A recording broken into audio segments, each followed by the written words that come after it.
सभी का। आप देख रहे हैं उत्तराखंड प्राइम और आपके साथ हूं मैं दीपा बाफिला। बुलेटिन की शुरुआत बड़ी खबर के साथ करते हैं। उत्तराखंड में उपचुनाव की तारीख तय हो गई है।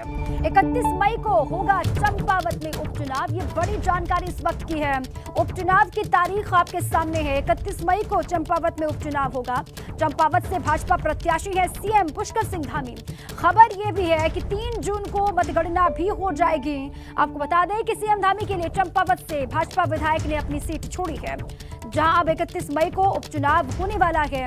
दरअसल 23 सितंबर तक सीएम धामी का विधानसभा सदस्य बनना बहुत जरूरी है। खटीमा से मिली हार के बाद उन्हें मुख्यमंत्री बनाया गया था, लेकिन वो अभी विधानसभा के मेंबर नहीं हैं और बहुत जरूरी है चंपावत उपचुनाव जीते और विधानसभा का मेंबर बने पुष्कर सिंह धामी। और 31 मई की तारीख है। देखिए, चंपावत में उपचुनाव होना है और भाजपा के प्रत्याशी यहां से खुद सीएम पुष्कर सिंह धामी है। कैलाश गहतोड़ी चंपावत के जो विधायक थे, उन्होंने अपनी सीट छोड़ी पुष्कर सिंह धामी के लिए और उपचुनाव की तारीख तय हो गई है। 31 मई को होगी यहाँ पर वोटिंग और खबर ये कि जून की शुरुआत में ही मतगणना भी हो जाएगी, तस्वीर साफ हो जाएगी। ये बड़ी जानकारी चंपावत उपचुनाव को लेकर। इसी पर ब्यूरो चीफ अजीत सिंह राठी हमारे साथ जुड़ चुके हैं। अजीत जी, उपचुनाव की तारीख का ऐलान भी हो गया। 31 मई को चंपावत में उपचुनाव होगा, क्या जानकारी? दीपा, देखिए, वाकई ये चूंकि इतना महत्वपूर्ण चुनाव है कि मुख्यमंत्री का भविष्य इस उपचुनाव से जुड़ा हुआ है और चंपावत सीट जहां से कैलाश गहतोड़ी भारतीय जनता पार्टी के विधायक थे, उन्होंने मुख्यमंत्री के लिए सीट छोड़ दी है। पृष्ठभूमि में बहुत जाना उचित नहीं रहेगा, क्योंकि मुख्यमंत्री चुनाव हार गए थे। फिर वे चुनाव हारने के बाद मुख्यमंत्री बने तो उन्हें विधानसभा का सदस्य बनना है, तो एक सीट खाली करनी थी, तो उपचुनाव के लिए चंपावत की सीट खाली की गई। तो अब 31 तारीख को जब वहां मतदान होगा तो उसके बाद फिर जो नतीजे आएंगे, जो भी होगा, लेकिन फिलहाल इलेक्शन कमीशन ऑफ इंडिया ने इस कार्यक्रम को जारी कर दिया है और कब क्या क्या होना, नॉमिनेशन कब होना है, वोटिंग कब होनी, काउंटिंग कब होनी, ये सारा कार्यक्रम जारी हो गया है। और भारतीय जनता पार्टी जो इसकी पहले से ही एक चीज जो है वो तय है कि मुख्यमंत्री यहाँ से उपचुनाव लड़ेंगे। कांग्रेस अभी यहाँ पर अपना चेहरा घोषित नहीं कर पाई है, तो कांग्रेस काफी मंथन भी कर रही है, उनके पर्यवेक्षक भी बन गए हैं, लेकिन अभी वहाँ बहुत गंभीरता नहीं दिख रही है। ये चुनाव मुख्यमंत्री के लिए तो बहुत महत्वपूर्ण होगा ही, कांग्रेस के लिए भी बहुत महत्वपूर्ण होने जा रहा है, क्योंकि कांग्रेस के जो प्रदेश अध्यक्ष हैं वो भी चुनाव हारे थे रानीखेत से और उनको फिर कांग्रेस ने प्रदेश अध्यक्ष बना दिया है। उनका पोटेंशियल देखते हुए कांग्रेस ने उनको प्रदेश अध्यक्ष बनाया होगा, इसलिए उन पर इस चुनाव की बहुत बड़ी जिम्मेदारी है। तो कांग्रेस को भी दमखम दिखाना होगा। भारतीय जनता पार्टी को तो अपनी अस्मिता बचानी ही है, मुख्यमंत्री को जितवाना है और इस सरकार को बरकरार रखना है, लेकिन कांग्रेस संगठन के लिए भी और नए कांग्रेस के अध्यक्ष के लिए भी बड़ी एक चुनौती होगी। जी बिल्कुल अजीत जी, कांग्रेस के लिए भी बहुत बड़ी ये चुनौती है, लेकिन प्रत्याशी का ऐलान करने में बहुत देरी, बहुत मंथन हो रहा है कांग्रेस के भीतर। 31 मई की तारीख जब चुनाव होगा। बहुत शुक्रिया आपका अजीत जी पूरी जानकारी के लिए। आगे बढ़ते हैं, अब बात करते हैं चारधाम यात्रा की। आज भगवान केदारनाथ की डोली अपने शीतकालीन प्रवास ऊखीमठ से केदारनाथ धाम के लिए रवाना हो गई है। रविवार से ही इसकी तैयारी शुरू हो गई थी, जहां ओंकारेश्वर मंदिर ऊखीमठ में आचार्य और साधु संतों ने रविवार शाम करीब 7 बजे भैरवनाथ की पूजा अर्चना शुरू की थी, जो कि करीब 2 घंटे तक चली, जिसके बाद केदारपुरी के रक्षक माने जाने वाले भैरवनाथ की आरती की गई। वहीं आज रवाना हुई भगवान केदारनाथ की पंचमुखी चल विग्रह डोली विभिन्न पड़ावों से होते हुए केदारनाथ धाम पहुंचेगी। भगवान केदारनाथ की डोली का पहला रात्रि प्रवास विश्वनाथ मंदिर में होगा और भगवान केदारनाथ की डोली अपने पहले पड़ाव पर पहुंच भी चुकी है, ऐसी खबर है। दूसरा रात्रि प्रवास 3 मई को फाटा में होगा, जबकि 4 मई को भगवान की डोली गौरीकुंड में रात्रि प्रवास करेगी और फिर 5 मई को भगवान केदारनाथ की डोली केदार धाम पहुंच जाएगी, जहां पर 6 मई की सुबह 6:25 पर केदारनाथ धाम के कपाट खुल जाएंगे, जिसका श्रद्धालुओं को बेसब्री से हो रहा है इंतजार। मां गंगा की उत्सव डोली अपने मायके मुखबा गांव से गंगोत्री धाम के लिए रवाना हो गई है, जिसके लिए मुखबा गांव में बड़ी तादाद में लोग पहुंचे थे। स्थानीय लोगों ने गंगा मां के जयकारों के साथ मुखबा गांव से मां गंगा की डोली को विदाई दी। तस्वीरें दिखा रहे हैं आपको। उत्सव डोली मुखबा से मार्कंडेय मंदिर, देवी मंदिर होते हुए भैरव घाटी पहुंचेगी। रात्रि विश्राम भैरव मंदिर में ही होगा।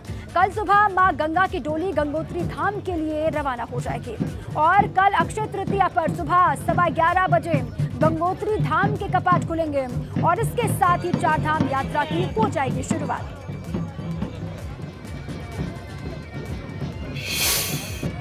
मां गंगा की उत्सव डोली अपने मायके मुखबा से रवाना हो रही है। जिसको लेकर देखिए अगर हम यहाँ पर अभी बात करें तो भगवान सोमेश्वर देवता और जो अन्य डोलियां हैं वो भी उनके साथ रवाना होंगी और ख़ास तौर पर आर्मी की धुन में यहाँ से माँ अपने मायके से आज विदा लेगी। और अगर बात करें तो ये पल बहुत खास होते हैं, ख़ास तौर पर मुखबा के लिए, क्योंकि यहाँ से जो विदाई है वो माँ की होती है। एक माँ को अपनी बेटी के तौर पर ये गांव जो है विदा करता है। उसके बाद शीतकालीन प्रवास के लिए माँ गंगा की डोली वापस जो है मुखबा में आ जाएगी। हमारे साथ तीर्थ पुरोहित राजेश शेमाल जी हैं, उनसे जानकारी लेते हैं। सर, डोली रवाना हो रही है, किस तरीके से, कहाँ पड़ाव रहेंगे? माँ गंगा जी की डोली यहाँ पर सभी श्रद्धालुओं के उत्साह के साथ और जो सुबह से जो प्रसाद और भोग का जो कार्यक्रम था वो समाप्त हो गया। अब माँ गंगा जी की डोली जो है सोमेश्वर देवता के सानिध्य में यहाँ से प्रस्थान करेगी। अभी यहाँ पर मार्कंडे स्थान आता है, वहाँ से अन्नपूर्णा की मूर्ति माँ गंगा जी की डोली के साथ गंगोत्री के लिए प्रस्थान करेगी। और बीच में एक मंदिर आता है, देवी मंदिर, उसमें वापसी में माँ गंगा जी की डोली जो है विश्राम करती है। वहाँ से निकलते हुए रास्ते में जो है कोपांग में विश्राम करेगी और उसके बाद रात्रि विश्राम के लिए जो है भैरव घाटी में जाएगी। रात्रि विश्राम वहाँ पर होगा, जो श्रद्धालु हैं उनके सब भोजन इत्यादि की व्यवस्था होगी। ठीक सुबह 6 बजे वहाँ से माँ गंगा जी की डोली गंगोत्री के लिए प्रस्थान करेगी और 11:15 बजे माँ गंगा जी के कपाट जो है दर्शनों के लिए खोल दिए जाएंगे। विगत वर्षों आपने देखा होगा यहाँ पर जो है श्रद्धालु ना के बराबर होते थे, क्योंकि कोविड के प्रोटोकॉल के तहत यहाँ पर आने की मनाही थी। लेकिन इस बार काफ़ी संख्या में श्रद्धालु यहाँ पर मौजूद हैं और बहुत उत्साह के साथ और भगवान सोमेश्वर देवता के सानिध्य में माँ गंगा जी की डोली यहाँ से प्रस्थान कर रही है।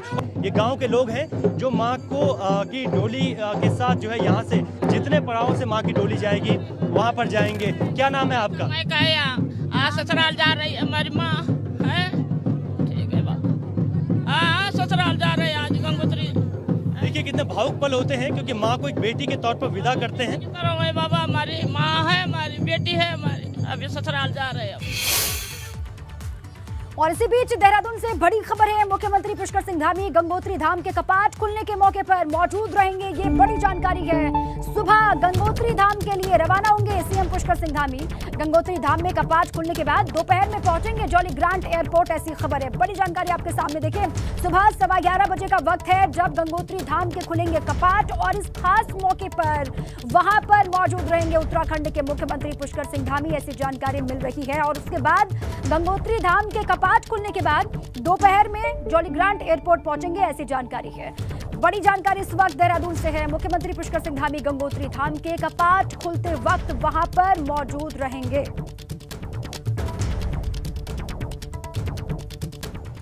और अब खबर हरिद्वार से है, जहां चारधाम यात्रा को लेकर श्रद्धालुओं में बहुत उत्साह देखने को मिल रहा है। 3 मई से गंगोत्री और यमुनोत्री धाम के कपाट खुलने के साथ विश्व प्रसिद्ध चारधाम यात्रा की शुरुआत होने जा रही है। धर्मनगरी हरिद्वार को चारधाम यात्रा का प्रवेश द्वार माना जाता है और यही वजह है कि हरिद्वार में चारधाम यात्रा पर जाने वाले श्रद्धालुओं का जमावड़ा लगा हुआ है। हरिद्वार में पर्यटन विभाग द्वारा 4 स्थानों पर यात्रियों के रजिस्ट्रेशन की व्यवस्था की गई है ताकि कोई परेशानी श्रद्धालुओं को ना हो।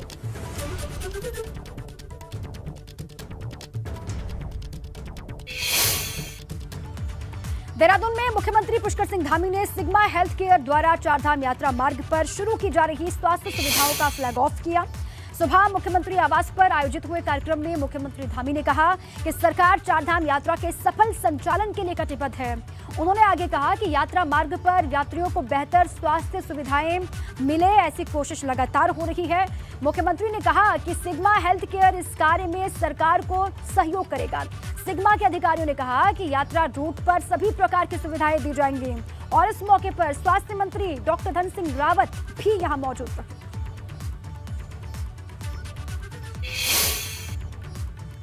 देखिए, चारधाम यात्रा को लेकर सीएम पुष्कर सिंह धामी ने बयान दिया है। उन्होंने कहा कि चारधाम यात्रा पर आने वाले हर श्रद्धालु के स्वागत के लिए उनकी सरकार पूरी तरीके से तैयार है। हर जगह पर यात्रा को लेकर पुख्ता तैयारी की गई है। साथ ही चारधाम यात्रा को लेकर जिला अधिकारियों को भी हिदायत दी गई है कि कहीं पर कोई कमी नहीं रहनी चाहिए।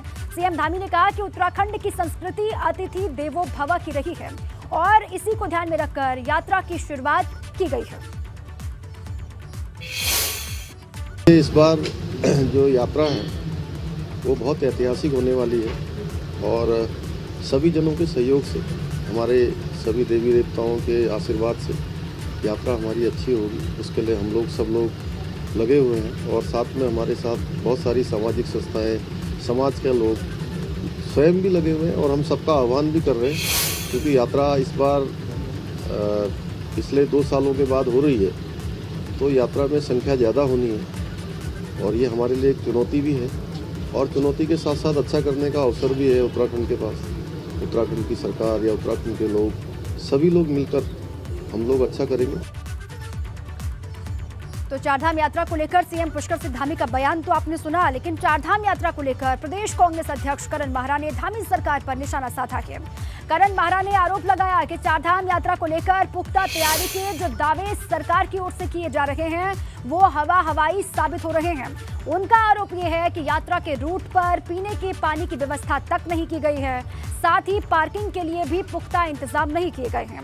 वहीं ऑल वेदर रोड पर जो स्लाइडिंग जोन बनाए गए हैं वहां भी हादसे लगातार हो रहे हैं, लेकिन सरकार इस ओर बिल्कुल भी ध्यान नहीं दे रही है। अस्पतालों में भी डॉक्टर और स्टाफ नहीं है, जिनकी वजह से लोगों को बेहद परेशानी आगे हो सकती है। ये कांग्रेस की तरफ से करण माहरा ने बयान दिया है। इतना बड़ा चारधाम यात्रा की शुरुआत है, सरकार के लिए हमारी पूरी तैयारी है। जल जंगल जमीन की बात करने वाले लोग बीजेपी की गोद में जाके बैठ गए हैं। श्रद्धेय सुमन की बात करने वाले लोग आज श्रद्धेय सुमन की हत्या करने वाले लोगों की गोद में जाके बैठ गए हैं और जंगल के सरोकारों की बात करने वाले वही कर रहे हैं। तो चारधाम यात्रा में भी उसका असर पड़ेगा। मैं कल देख रहा हूँ जगह जगह पानी की कमी है, पार्किंग की कमी है, जाम की स्थितियाँ हैं। मतलब किसी भी टाउनशिप में मैं कोई बड़ी पार्किंग नहीं देख रहा हूँ जिसमें ऐसी इतनी बड़ी यात्रा में जिसमें 8 लाख लोग लगभग आएंगे, ये अनुमान लगाया है सरकार ने। तो उसके बाद अगर कोई तैयारी नहीं है, ना पानी की तैयारी, ना पार्किंग की तैयारी, ना पुलिस प्रोटेक्शन की तैयारी, कोविड की जांच के नाम पर कुछ नहीं है। कहाँ अस्पतालों की हालत है, अस्पतालों की अगर आप देखेंगे हालात तो वहाँ आज भी पूरे डॉक्टर्स नहीं है। अचानक अगर कोई बड़ी घटना घट जाए तो हम उन जो हमारे यात्रीगण हैं उनको हम कहाँ लेके जाएंगे, इसके लिए कोई तैयारी नहीं है। तो चारधाम यात्रा की हर एक खबर पर हमारी लगातार नजर बनी हुई है। बहरहाल आगे बढ़ते हैं और बड़ी खबर है, सीएम योगी के उत्तराखंड दौरे से जुड़ी बड़ी खबर आपको दे दें। कल सुबह सीएम योगी जाएंगे उत्तराखंड, ऐसी जानकारी है। पहले आज शाम को उत्तराखंड के लिए उनको रवाना होना था, लेकिन अब वो कल जाएंगे उत्तराखंड में अपने पैतृक गांव भी जाएंगे सीएम योगी, ऐसी जानकारी है। अपने गुरु अवैधनाथ की प्रतिमा का करेंगे अनावरण, ऐसी खबर, और अपने घर के लोगों से भी वो मुलाकात कर सकते हैं, ऐसी जानकारी मिल रही है। तो आज उनको जाना था, लेकिन किन्हीं कारणों से वो आज नहीं जा पाए। अब उन्हीं से जुड़ी हुई बड़ी जानकारी ये है कि कल सुबह सीएम योगी आदित्यनाथ होंगे उत्तराखंड के लिए रवाना। वहीं यूपी के सीएम योगी आदित्यनाथ के उत्तराखंड दौरे पर सीएम धामी ने कहा है कि वो 3 दिन के दौरे पर उत्तराखंड पहुंच रहे हैं, जहां वो कल अपने पैतृक गांव जाएंगे और उसके बाद हरिद्वार में दोनों राज्यों की परिसंपत्ति का आवंटन किया जाएगा। तो हमारा 5 तारीख को परिसंपत्तियों का जो बंटवारा हुआ है वो विधिवत रूप से उसको एक दूसरे राज्यों का जो होना है हैंडओवर होना है और एक कार्यक्रम उनके अपने जो पैतृक गांव है वहाँ होना है, तो रहेंगे दोनों में। सीएम योगी पौड़ी में अपने पैतृक गांव में आयोजित कार्यक्रम में हिस्सा लेने वाले हैं, जहां पर वो गुरु महंत अवैधनाथ की प्रतिमा का अनावरण भी करने वाले हैं। सीएम योगी के दौरे में क्या कुछ खास होगा, इसका जायजा लिया हमारे संवाददाता ध्रुव मिश्रा ने, आपको दिखाते हैं। देश के सबसे बड़े सूबे उत्तर प्रदेश के मुख्यमंत्री बनने के बाद योगी आदित्यनाथ पहली बार उस जगह पर आने वाले हैं जहां उनका बचपन गुजरा, जहां पर उनकी प्रारंभिक शिक्षा हुई। ये जो कॉलेज है महायोगी गुरु गोरखनाथ राजकीय महाविद्यालय, यहाँ पर योगी आदित्यनाथ अपने गुरु महंत अवैधनाथ की मूर्ति का अनावरण करेंगे। आपको मैं तस्वीरों में दिखाऊंगा कि किस तरीके से यहाँ पर तैयारियाँ चल रही हैं। पूरा का पूरा ये जो कॉलेज है, इस जगह पर जो उनके गुरु यहाँ पर रहे महंत अवैधनाथ, उनकी जो है मूर्ति यहाँ पर ये लगी हुई है। आप देख सकते हैं कि तस्वीरों में ये जो मूर्ति है, इसी मूर्ति का 3 मई को जो है यहाँ पर इसका अनावरण यहाँ पर होना है और इसके आगे आप देखेंगे कि तैयारियाँ किस तरीके की चल रही हैं। पीछे की तरफ देखिए एक मंच यहाँ पर बनाया जा रहा है, क्रेन, एक जो क्रेन से जो है पूरा एरिया नीचे का समतल किया जा रहा है। जो क्षेत्र के लोग होंगे, जो गांव के जो लोग होंगे, आसपास के जो लोग होंगे, वो यहाँ पर आएंगे। ये क्षेत्र में जहाँ पर आप देख रहे हैं, यहीं से योगी आदित्यनाथ की शिक्षा दीक्षा हुई थी। जो प्रारंभिक शिक्षा थी वो ठांगर में हुई थी। उसके बाद योगी आदित्यनाथ ऋषिकेश में जब पढ़ाई के लिए गए, हायर एजुकेशन के लिए गए, तो उस समय महंत अवैधनाथ के संपर्क में आए। जब गोरखपुर में एक रिसर्च करने के लिए गए थे तो वहाँ पर महंत अवैधनाथ के संपर्क में आए और फिर उसके बाद यहाँ योगी आदित्यनाथ ने संन्यास ले लिया था।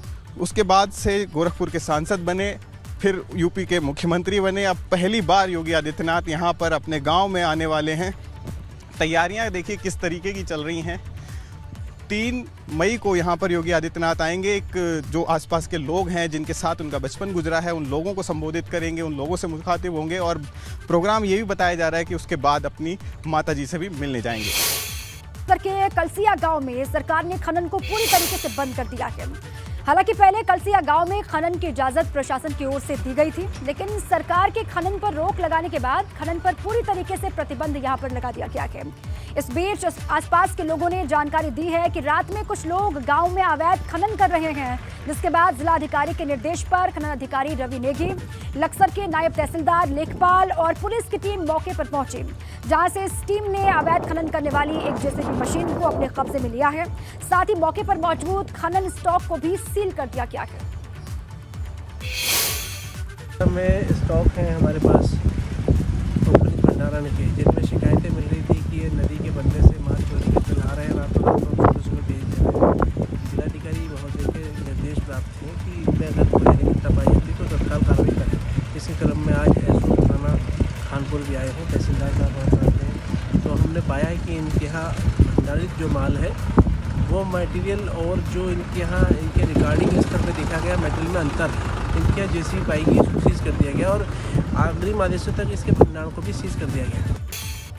मसूरी देहरादून विकास प्राधिकरण अवैध निर्माण के खिलाफ लगातार कार्रवाई कर रही है, जिसके तहत मसूरी में साहूजी जैन स्टेट पर अवैध तौर पर बनाई गई पार्किंग को प्राधिकरण ने ध्वस्त कर दिया। बताया ये जा रहा है कि साहूजी जैन स्टेट के पास अंशुल गोयल ने घर का नक्शा पास कराया था, लेकिन घर की जगह यहां पर अवैध पार्किंग बना दी गई। इसके लिए कई पेड़ों को भी नुकसान पहुंचाया गया, जिसकी शिकायत मिलने के बाद देहरादून विकास प्राधिकरण की टीम यहां पर पहुंची और अवैध तौर पर बनाई जा रही पार्किंग को ध्वस्त कर दिया गया।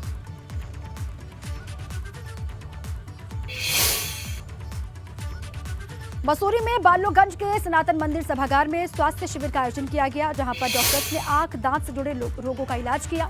यहां पर इलाज के दौरान 10 मरीजों में मोतियाबंदी की परेशानी मिली, जिसके बाद इन मरीजों का अब विवेकानंद नेत्रालय में ऑपरेशन करवाया जाएगा। इस स्वास्थ्य शिविर का आयोजन नगर पालिका की सभासद सरिता कोहली की ओर से करवाया गया।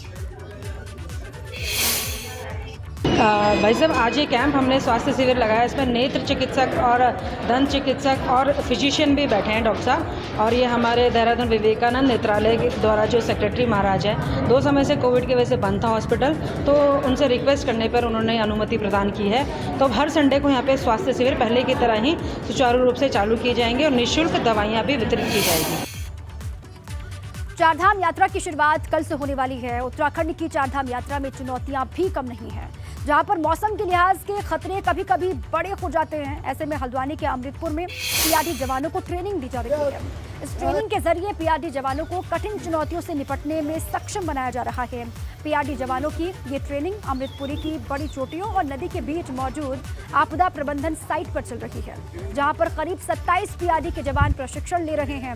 राज्य में कादरनाथ आपदा के बाद आपदा से निपटने के लिए एसडीआरएफ का गठन किया गया था, जिसके बाद अब एनडीआरएफ की बेसिक ट्रेनिंग के बाद एसडीआरएफ और पीआरडी जवानों को उत्तराखंड के भौगोलिक हालात के हिसाब से ट्रेंड किया जा रहा है, ताकि ये आपदा के साथ साथ जंगल में लगी आग जैसी घटना के दौरान बचाव के काम में मदद आ सके। दुराहाट ब्लॉक से बसंत कुमार जी, हम यहाँ ट्रेनिंग के लिए आए हैं। तो ट्रेनिंग सर हार्डवेयर बहुत अच्छी है और जो हमारे सर लोग जो हैं बहुत प्यार से हम पर मेहनत करें और अच्छी तरह समझा रहे हैं। आपदा तो एक पता फिक्स पता नहीं चल सकता है कि कैसी जगहों में आए, कहीं भी ये आ सकती है। ख़ास तौर पर ये हमारे जो क्षेत्र है पहाड़ी क्षेत्र है, तो पहाड़ी क्षेत्र का ये मतलब ये है कि हर किसी भी जगह किसी भी समय आ सकती है। बहुत अच्छी तरह से सिखाते हैं गांठ मारना, और जब अब यहाँ सीख के जाएंगे हमको इतना ऐसा लग रहा है कि हम जाके कुछ औरों को भी सिखाएंगे। औरों को हम कभी आपदा आ गई तो वहाँ जाके हम मतलब उन लोगों को कब तक कर सकते हैं।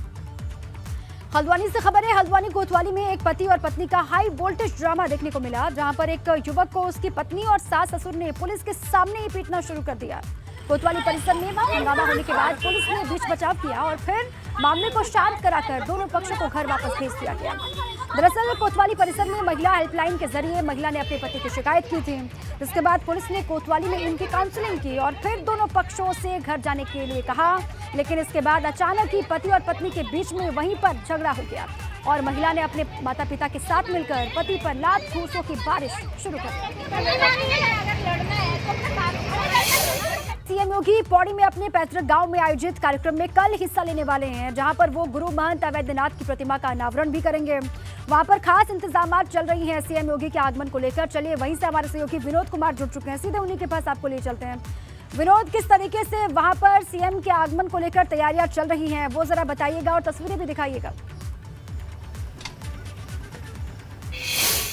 बिल्कुल दीपा, देखिए अभी मैं फिलहाल योगी आदित्यनाथ जो उत्तर प्रदेश के मुख्यमंत्री हैं उनके पैतृक आवास के बाहर ही खड़ा हूँ और मैं तस्वीरें दिखाऊं कि वो उत्तर प्रदेश सरकार के प्रशासनिक अधिकारी यहाँ पर अभी पहुँचे हैं। तमाम जो व्यवस्था है उसको सही करने में जुटे हुए हैं। सीधे तौर पर जो तस्वीरें आप देख रहे हैं ये उत्तर प्रदेश के सीएम योगी आदित्यनाथ का पैतृक घर है। कल वो यहीं पहुंचेंगे और तमाम जो गुरु गोरक्षनाथ महाविद्यालय में जो मूर्ति का अनावरण है उसके बाद में इसी आवास पर वो पहुंचेंगे। शाम का कार्यक्रम बताया जा रहा है और जानकारी दीपा ऐसी भी मिल रही है कि रात्रि विश्राम भी योगी आदित्यनाथ यहीं पर करेंगे। परिवार में एक कार्यक्रम है, यानी एक बच्चे के मुंडन का कार्यक्रम रखा गया है, जिसके चलते मुख्यमंत्री योगी आदित्यनाथ तमाम अपने परिवार के साथ मिलने वाले हैं और 5 साल के बाद ये भावुक एक मुलाकात यहाँ पर होगी मुख्यमंत्री और उनके तमाम परिजनों की, उनकी माता की, उनके भाइयों की और जितने भी सगे संबंधी उनके रिश्तेदार हैं वो यहाँ पर पहुँच चुके हैं। कार्यक्रम भव्य तरीके से यहाँ पर किया जाने की एक तैयारी चल रही है। तमाम रिश्तेदारों को यहाँ पर न्योता दिया गया है और जितने भी यहाँ के योगी आदित्यनाथ के जितने भी लोग सहपाठी थे जो उनके साथ पढ़ते थे, उनके यार दोस्त हैं, उनको भी निमंत्रण दिया गया है। कल गुरु गोरक्षनाथ महाविद्यालय में कार्यक्रम होना है और उनके जो गुरु महंत अवैधनाथ हैं उनकी प्रतिमा का अनावरण यहाँ पर किया जाएगा और उसके बाद में उस महाविद्यालय से वो अपने पैतृक आवास पहुँचेंगे और पूरा कार्यक्रम की तैयारी यहाँ पर चल रही है। और सीधे तस्वीर में आपको दिखाऊं, ये जो तस्वीरें आप देख रहे हैं ये मुख्यमंत्री योगी आदित्यनाथ के पैतृक आवास की है। उत्तर प्रदेश पुलिस के यहाँ पर अधिकारी पहुँच चुके हैं, प्रशासनिक अधिकारी यहाँ पर पहुँच चुके हैं। बिल्कुल इस एरिया को छावनी में तब्दील कर दिया गया है और कल 2:30 बजे के बाद जो कार्यक्रम महाविद्यालय में होगा उसके बाद में करीब 4 बजे का कार्यक्रम तैयारियों को देख रही है पुलिस और कल पहुंचेंगे सीएम योगी। 5 साल के बाद दूसरी बार उत्तर प्रदेश की कमान संभालने के बाद पहली दफा यहां पर पहुंच रहे हैं। जाहिर सी बात है भावुक करने वाला पल सभी के लिए होगा। बहुत शुक्रिया विनोद आपका पूरी जानकारी के लिए।